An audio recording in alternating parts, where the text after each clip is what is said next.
Morning everybody, it's race weekend at last. We're in Manchester.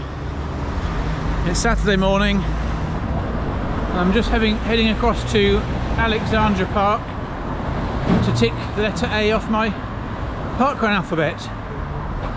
I think I've done about 15 out of the 26 letters of the alphabet for parkrun location, so I'm getting A today. Just a nice little shakedown run, bit of a leg loosener, and then a day of relaxing, eating, sleeping, chilling before the race tomorrow. So how's this week gone then? Race week. Sunday obviously I spent the day wandering around London at London Marathon, watching some amazing people, friends and family, completing the marathon. Awesome day. If you haven't done it, if you haven't been there, definitely put it on the to-do list, to spectate as well as to run. It's amazing from both sides. Monday rest day. Tuesday I did 2 mile warm up, 3 miles at marathon pace, 1 mile cool down. Marathon pace, I was doing it around a little housing estate. It was really windy. It was a 500 metre block. I did 3 miles of marathon pace around it, so half of it was into a horrible headwind. Calf felt okay, I guess. The calf's not perfect, but it's okay. It is what it is. One of the runs ticked off. Thursday club run. I did 4 miles with the leading the club run included, and then 1 mile of marathon pace at the end. Again, no issues. Just ticking those miles off, trying to stay as healthy as I can. And then rest Friday, and then we just got a little 3 mile shakedown run today at Parkrun, which I'm just walking through now. So my sayings of the moment are, I've got two, I've decided, two that I'm going with. If you're 80% consistent 100% of the time, you won't be too far off, and that's kind of how I feel. Up until taper, everything has gone pretty much perfectly. I can't complain. Little niggles, but nothing to stop me training. All of my training has gone pretty perfectly, I'd say. I can't really have too many complaints. Taper's not been great, carrying an injury, but we do what we do. So that's the first saying I'm going with. Second one, obviously, is if you wait for conditions to be perfect, you'll never get anything done. I'm not going to lie, the calf isn't particularly comfortable. It's quite tight, but I think it's runnable. And if you wait until everything is completely perfect, you will never do anything, because there's always something stopping you. So, bit of a tight calf. Hey, well, training's been perfect. Done all the miles pretty much, and taper is the least, I guess it's up there with the least important parts of the whole training. All the training's done, all the long runs, you know, 2 20 milers, 2 22 milers, a 23 miler, solid block of long runs. So I can't really complain about that. So today, parkrun, and then back to the hotel room and chill. So this is Alexandra Park. My letter A on my parkrun alphabet. Looks lovely. Nice flat park. Lots of squirrels. Lots of runners. Do just love going to a new parkrun I've never been to before. So this is just a nice easy 8:15-ish minute mile, just to jog around. Don't get pulled into any racing. That's not what we're here for. It's just a nice little leg loosener after the 5-hour journey last night. Let's see how we get on.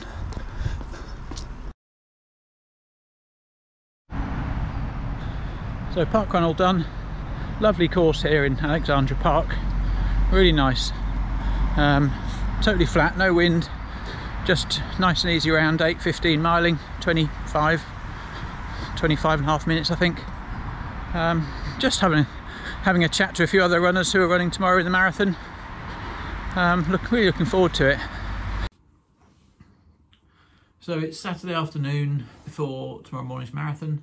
I just thought while I'm sitting here trying to rest and recover and get myself as ready as I can for tomorrow. I just thought I'd go through my training. I've got my laptop here. I just thought I'd have a scan through my training and look at what's gone well, what's not gone well, what I could have done better, issues I've had along the way. So going back January to March, I was injured. Did nothing those months at all. I had, trying to remember the right injury. I think it was fractured ribs, which meant I couldn't even cycle or swim or anything because it was just too painful. Started up, when was this? March 29th. So beginning of April, first week of training, 13 miles in total, 3 runs, 13 miles. And I remember that because I did 3-minute efforts that week, and I did those 3-minute efforts at the previous December's marathon pace, and I was absolutely blowing. It was the most I could do was 3 minutes at a time at my 3:15 marathon pace. First run in 3 months that was. Following week, 17 miles, 19 miles, 24 miles, 23 miles, getting into May now, so 35 miles. So jumped up to 35 miles a week, a long run of 7 miles back then. So it's taken just over a month to get up to 35 miles a week. So I guess it's quite a big jump, sort of 13, 17, 20. That's not too bad. No, about a month up to 7 mile long run, so that's okay. May the 10th, what we got here, 37 miles, so 35, 37 miles. 39 miles in May, long run of 11 miles, so long run starting to creep up, then 34 miles, 43 miles with a Blickling Hall half marathon. So that week I did Blickling Hall half marathon and I ran it at marathon pace, so that was very wet, very soggy, but a lovely run, and I ran it at marathon pace, which was hard. So 7:20s. I think I started off quicker and died towards the end and hung on to marathon pace. That was the end of May, and then we're 43 miles, 41 miles, 43 again, 50 miles. So the first 50-mile week, that was June, end of June, beginning of July, 50-mile week with a 16-mile long run. Then 37 miles, 45, 54 miles, middle of July, 54 miles. 18-mile long run. So that was the start of the decent length marathon long runs. So then we got 54 miles with an 18-mile run. Then this was where I had my COVID vaccination. Had a week where I couldn't do anything. My arm wouldn't work. I'm sure a lot of people experienced the same. My arm was in so much pain I couldn't do anything. So that was only a 17-mile week, and then back up to 27 the following week, and then 40 miles. So middle of August, 40-mile week with a long, easy 20-mile run, which is the first of my long runs. So I'll mention long runs from here on. So August 23rd, we got 54-mile week with a 21-mile long run. Then end of August, a 59-mile week with a 21-mile long run with marathon pace blocks. And then 48 miles with a 22-mile long run, 54 miles with a 20-mile long run. That's middle of September. We're at the middle of September now, so that was the last big long run. So in total I've done, I think, 2 20s, 2 22s, a 23. A couple of those were just easy pace all the way through, so a sort of 8:30s, 8:20s, and then 2 or 3 of those had big blocks of marathon pace in. Then we're into September the 20th, so 40 miles, and that was just recently when I paced Hackney Half, 1:55 pace, so beginning a taper really. And then we've had the last couple of weeks, which have been 21 miles and then 15 miles so far this week. So yeah, we're night before the marathon. I'm pretty pleased with how all the training's gone, to be honest. I just wish I could do a marathon block where I'm not starting from injured from nothing, you know, where I'm starting from do a marathon, have a week off, get straight back into the next block. I think that would see me get massive improvements if I could just train right the way through, rather than every time 4 weeks off, 6 weeks off, 8 weeks off, starting again. That's what I'm trying to do, and that's the goal. If I can get through this one and then rest and then get straight on with sub 90 training for Hampton Court Half in February, that would be my ideal situation, but we'll see how it goes. I'm already really excited about the next block, to be honest. I like to have events to train for all the time. I never have a time when I've got no events on the calendar. So at the moment I've just got Hackney Half in February, and the target for that is obviously going to be sub 90. If I ever want to get close to a sub 3 marathon, I have to be able to do a 125, 126 half marathon. So I need to work on my speed between now and February for that half marathon. And I'm looking at some possibilities for April marathon. So potentially Brighton, potentially Bungay half marathon. That's where my Bungay marathon, sorry, that's where my half marathon PB is. But I love all of the journey of marathon training.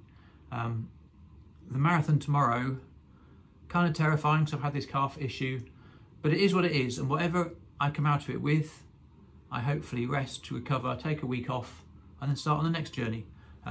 It's not a one-off thing for me. It's my 14th marathon.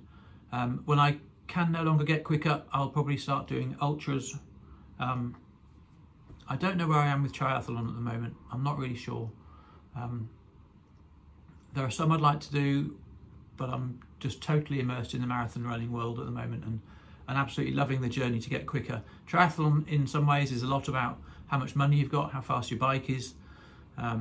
Money equals speed in triathlon, where running is less so. I think it's less about money and more about effort, and hopefully you've seen I like to put in the effort. I like to train hard. I like to tick all the runs off, get them done, and hopefully reap the rewards of it. So I'll end this section here. I'm going to go out and get some lunch. I found a pizza delivery place for tonight, so I'm going to get a pizza delivered later on. But I'll hopefully catch up with you tomorrow, either before or after the marathon. Probably not during, but I'll certainly catch up afterwards. So stay tuned. Let's see what happens at Manchester Marathon tomorrow. All right. Out there we have it, crossing the start line. Manchester, we are on our way.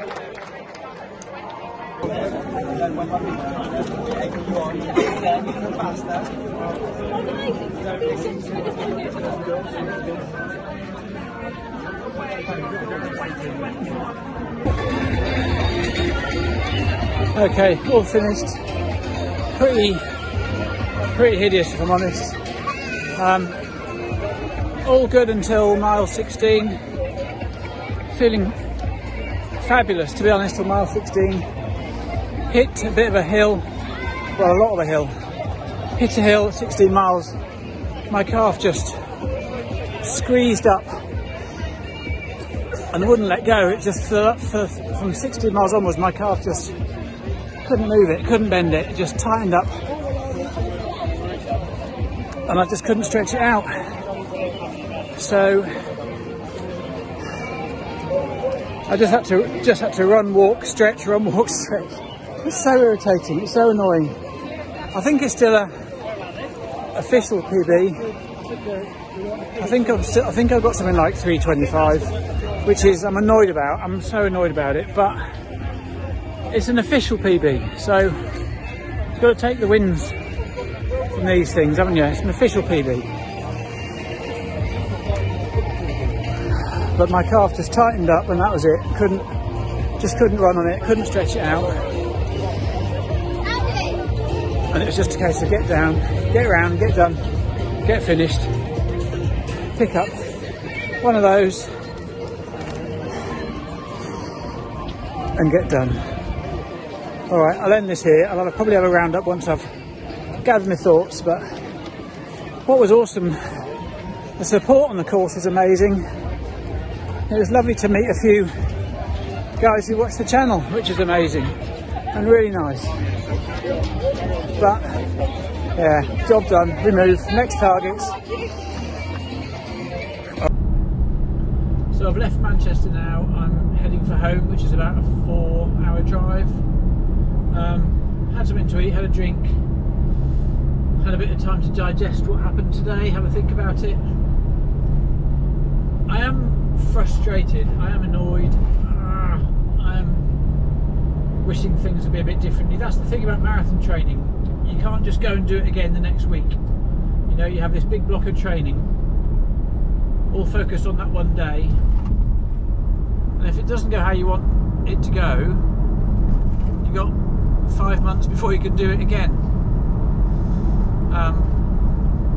So breaking it down, I guess stage by stage. So last night didn't sleep very well, fairly standard for the night before a marathon, so I'd slept better during the week. The night before the marathon didn't sleep particularly well, but that's okay. I'm lying down and resting. It's as good as sleeping. That doesn't have an effect on things in my mind. Breakfast, I planned a cafe I was going to go to breakfast at this morning. When I got there it was closed. It was nothing special, it was a Sainsbury's cafe, and of course it's Sunday, so they don't open till 10 AM, and I wanted breakfast at 8 AM, so got there and it was closed, so that was frustrating. The next best thing unfortunately was McDonald's, although all I had was a toasted muffin with jam, because they don't do porridge anymore, which is really annoying. So I had a toasted muffin with jam and a banana and a coffee and a bottle of water, which is different to what I'd normally have, but it's still pretty decent. And I ate well last night. I had my regular Pizza Express pizza last night, so again it's not disastrous. My plan was to set off 7:30 miling and then slowly trickle through the miles heading towards 7:22. I think that's kind of what I did the first few miles. I stuck to 7:30, 7:29, 7:27. I was on plan the first few miles, although they don't really count in the marathon, do they? It's the last ones that count, not the first ones. I was in the starting pen. We were all in the starting pen for probably half an hour before the race started. Not particularly ideal, but it's okay. I had a bottle of water and I had a banana and I had a gel whilst I waited. But yeah, I stuck to my pace plan perfectly the first 10-15 miles and felt great. I've been on ibuprofen all through the night, which again I know isn't brilliant for marathon running, but I wanted to do what I can with this tight calf I've had. So the first 10-15 miles the calf felt incredible, no issues with it whatsoever.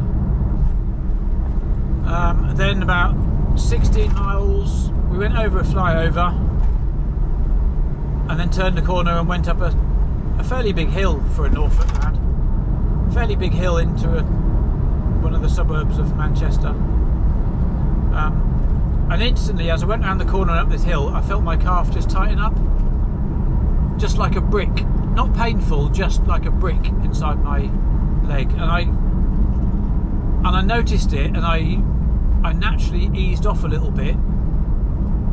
I eased off anyway because I was going up a steep hill, so I only by 2 or 3 seconds, but I tried to ease off a little bit, knowing I could make it up on the downhill. Calf tightened up, and when I came down the hill the other side, I couldn't get my speed back again. My calf was stopping my foot from flexing. It was stopping my ankle from giving me the bend and the range of motion that I had beforehand. I couldn't bend it. It's literally like a block of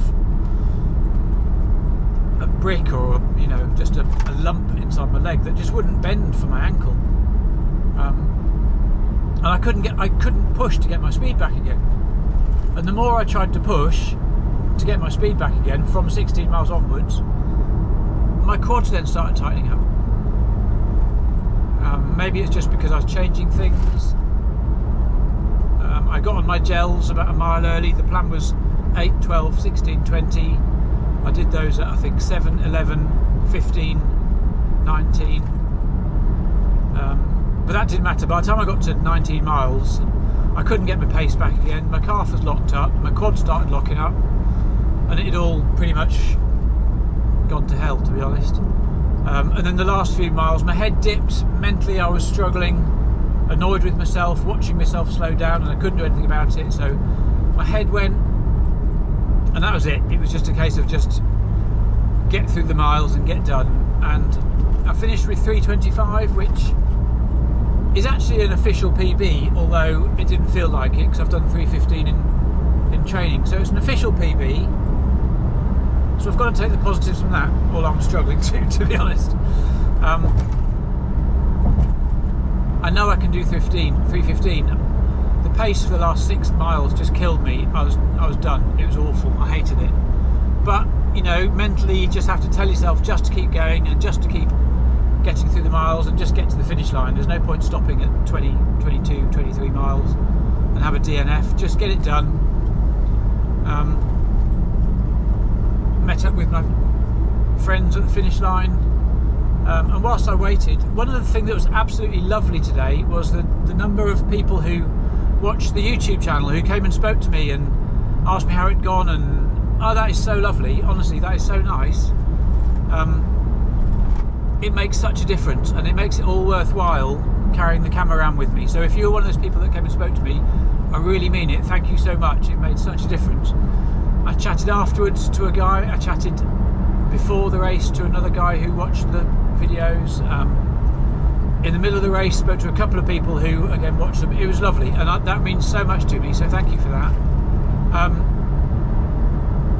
To be honest, I think I love the training more than, or I put a lot more focus and effort into the training than I do the marathon, because honestly my training, as you've seen, is totally planned. The route, the paces I'm going to do, where I'm going to do them, time of day, which way the wind's going. I plan it to death. But on race day, if it hadn't been for my friends that I met with, I'd never even got to the start line. I completely forgot to plan anything. And maybe it's a bit of lockdown hangover in that I didn't do it, but I need to tighten up. I need to tighten up on race day planning. I let myself down there a lot.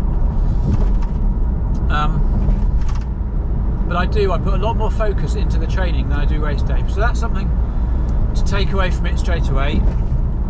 Take race day a lot more seriously.